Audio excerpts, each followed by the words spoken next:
阿爸，优姐，嘿，大家好，我是 YouTuber，主动喜欢的对象哈，通常都会心脏扑通扑通跳，小鹿乱撞。最近你是不是也有这样的小 moment 呢？那今天呢，我们就邀请到张志强职能治疗师来跟大家聊聊这些心动行为背后的原理哦。大家好，我是职能治疗师张志强老师。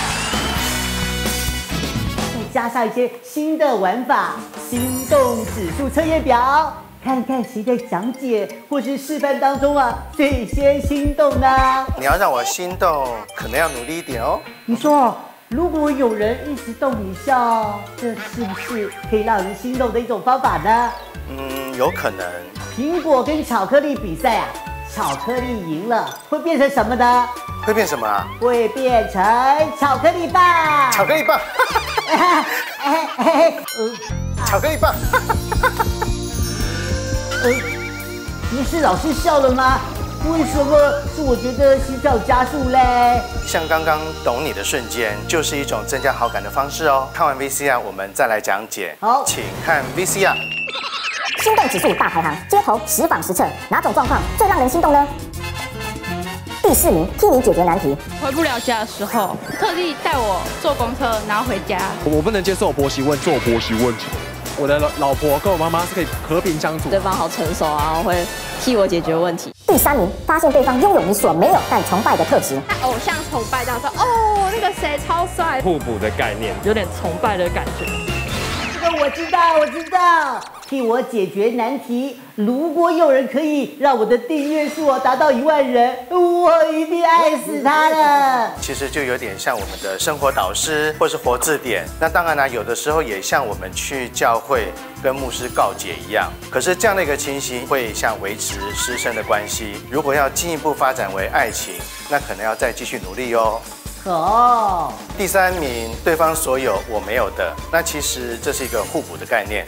我要在他身上找到我所欠缺的，那就有点类似我越得不到的，我越想要。那这样的一个感觉可能会持续一阵子，可是，一旦这样的一个特质消失掉，那我们的爱情会消失会消失得很快哦。那还有没有其他能够让爱情成分长久的行为嘞？别急，我们再来看下一段 VCR。第2名，突然的反差。原本很凶然后就突然装一下可爱，觉得很心动。可以霸道，然后也可以温柔。吃饭，对，就给我吃完那一种。一直都是一个很乐观，或者是都是一个很冷静的人。某一次跟你讲话的时候，就是流露出他比较脆弱的那一面。第1名，对方懂你的瞬间。被理解的感受，去敞开心房，他动心。有时候讲话聊天的时候，会突然跳通到另外一个 moment。但他就可以 get 到那个点，常讲一些很烂的冷笑话，我懂你这笑话，就是我懂你这种感觉。聊天，然后同时就讲的是同一句话。我是处女座，然后我个性蛮机车的。我说我没事就是有事，所以当我说我没事，我很好的时候，就必须要对方跟我说，哦，你有怎么样吗？你还好吗？我比女生还要女生，我比女生还要深。第2名呢，突然的反差，其实就好像我们原来是一个很木讷的，可是突然间对你很幽默，有时候本来很凶，可是又对你很温柔。那这样子有一种惊奇的感觉，就好像健达出奇蛋一样，会比较吸引我们注意。老师，我从现在开始就是一个安静的美男子。老师有没有心动呢？没有。